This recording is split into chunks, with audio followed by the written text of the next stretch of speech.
खुलुमबाय। आंनि मुङा मुस्रि राजकुमार स्वर्गियारि। जोङो दिनै मोनसे हाबाफारि लादोंमोन। बे हाबाफारिया धनसिरि जिल्लानि सिङाव थानाय बर' माहारिफोरा गावनि हारिमुखौ फोथांनायनि सार्थाव दिनै जोंहा मिरु आफादनि जि हारिमु आफादनि आफादगिरि दङ जुगेश्वर बसुमतारी सारनिफ्राय जोङो बिथोन मोननाय बायदि धनसिरि जिल्लाखौ जोङो बर' हारिमुनि मोनसे आफाद दानायनि थाखाय मेल लादोंमोन।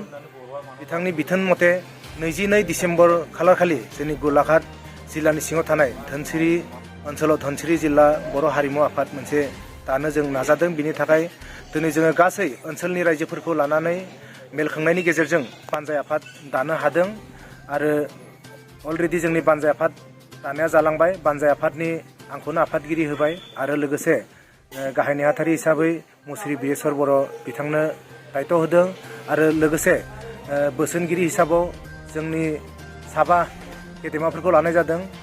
गिबियावनो जोंनि बर' कसारि वेलफेयार अट'नमास काउन्सिलनि मावफुं सोद्रोमा जोंनि ओनसोलनि बयनिबो सिनायजाथाव अनसुला मानगोनां प्रदीप स्वर्गियारि सारखौ जों लाफानाय जादों गाहायै आरो बिथांनि बुंनाय बायदियैनो जों दिनैनि मेलखौबो थांखारनाय जादोंमोन आरो जों बुंनांगोन दिनैनि सानाव साक्सेसफुल जादों आरो बिनि गेजेरजों जों दिनै बुंनो हागोन निस्सय जोंनि बर' माहारिया धनसिरियाव थानानै गावनि बर' हारिमुखौ जे फोथांनो लुबैनाय मोनसे बोलो दङ बेखौ जोङो दिनै मिथिनानै मोन्दों। ओंखायनो बे हाबाफारिफोराव जाफुंनायनि जि प्रस्ताबा रावनिबो नेगेटिभ नङा, बयबो पजिटिभ होदों आरो बयबो हेफाजाब मदद होगोन होननानै गासैबो बुंखादों आरो EM सारनि बुंनायनि गेजेरजों बयबो आखरे आखरे फालिगोन होननानै बुंदों आरो जोंबो नाजादों। दिनैनि खालाराव जों बुंनांगोन 22 डिसेम्बरनि जि जोंनि मावथांखि एबा हाबाफारि बे हाबाफारिया जों निस्सय मावफुंनो हागोन, मोजांनो जालांगोन आरो धनसिरि जिल्ला बर' हारिमु आफादाबो जों मावनायनि उननि समावबो रायजोफोरनिफ्राय मदद हेफाजाब मोनगोन।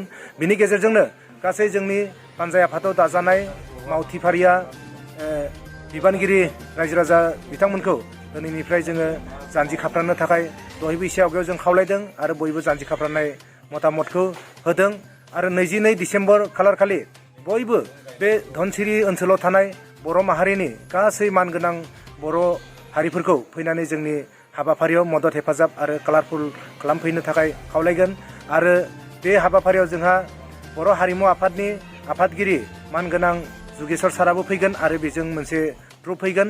गतिके गासै रायजोफोरनिसिम आंनि अननाय आरो सिबिनाय 22 खालारखालि फैनानै जोंनि हाबाफारिखौ जाफुंसारनायाव मदद हेफाजाब होगोन। बबे जायगायाव लादों थावनिखौ? जों पानजान ओनसोलनि दैखुंग्रि बियाबनि बाथौ थानसालिनि खाथियावनो जोङो लादों। जोंनि जायगा दङ थानसालिनि सिङाव नङाबाबो बेजोंनो लोगोसे नांफानाय जायगा दङ, जों बाव लादों।